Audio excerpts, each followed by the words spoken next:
Bonjour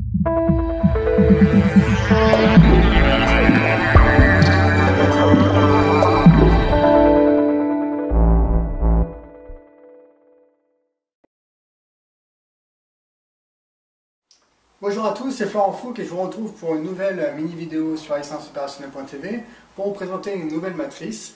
Alors la matrice que je vais vous présenter aujourd'hui est une matrice d'évaluation des segments de marché lors d'une étude de marché. Donc cette matrice se présente en deux axes. Un premier axe en fait qui va nous permettre d'évaluer les risques techniques de chaque segment de marché. Donc ici, on va avoir des risques élevés, et ici, on va avoir des risques faibles. Et sur le deuxième axe, en fait, on va avoir également une notion de risque, mais on va plus être sur le risque technique, on va être sur le risque commercial.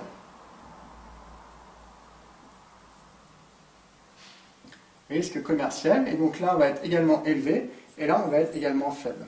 Alors, qu'est-ce qui différencie le risque technique du risque commercial? Le risque technique va être le risque qui va être lié à tout ce qui est le produit, l'application du produit. Est-ce que le produit, techniquement, correspond à la demande du client? Et si on est par exemple dans les services, est-ce qu'on a besoin d'un niveau de certification pour pouvoir obtenir les clients, accéder au marché? Donc ça va être le risque technique, et le risque commercial va être un risque purement d'image de marque, par exemple. Ça peut être également un risque par rapport à la taille de l'entreprise. Si vous êtes une petite structure avec un faible effectif et avec un faible capital, eh bien, il est possible que les grosses entreprises ne souhaitent pas travailler avec vous par rapport au risque financier que vous présentez et au niveau du risque de stabilité par rapport au réapprovisionnement que vous devez leur fournir. Et donc, vous aurez un risque commercial important dans ce cas-là.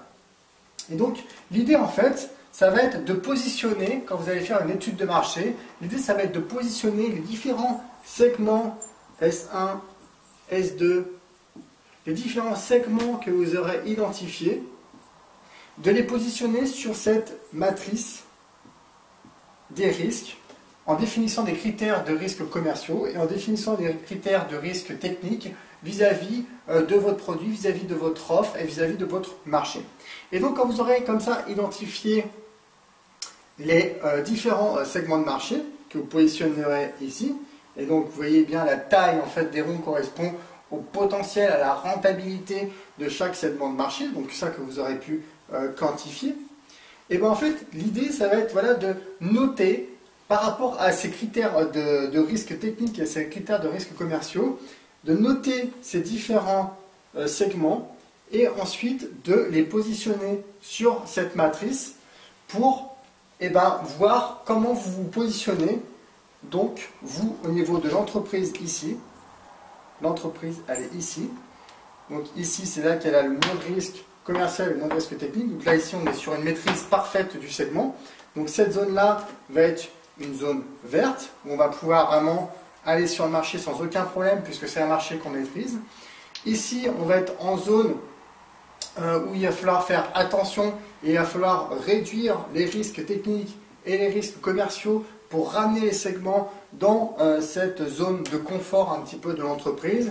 Et puis ici il va falloir se poser la question de l'intérêt de chaque segment. Est-ce qu'on le laisse là et puis on fait une croix dessus? Ou alors est-ce que le segment, on essaie de le repositionner ici pour qu'à terme, on puisse le conquérir. Un autre point aussi, c'est d'évaluer les risques qui sont communs. Par exemple, entre S1 et S3 que vous avez ici, peut-être que vous avez ici en fait une connexion qui se fait sur un même risque au niveau des risques techniques. Et donc, une fois que vous aurez résolu un risque technique sur votre entreprise, peut-être que vous pourrez faire descendre les deux segments et les rapprocher tous les deux en même temps de votre zone de confort. Donc, visualisez ces risques, visualisez ces segments, essayez de voir où sont les opportunités quand on lève un risque d'enlever un sur plusieurs segments à la fois. Et puis donc évaluer comme ça les différents segments de marché que vous pouvez attaquer, et à partir de là vous pourrez prendre une décision: est-ce que je dois aller sur le marché ou est-ce que je dois le laisser tomber? Voilà, c'était la petite matrice du jour, la matrice risque commercial, risque technique, pour pouvoir identifier les risques qui sont liés à l'attaque, à la conquête des différents segments de marché qui sont possibles. Voilà, j'en ai fini avec cette matrice. Je vous dis à bientôt sur actionsopérationnelles.tv pour une prochaine vidéo. À très bientôt, au revoir.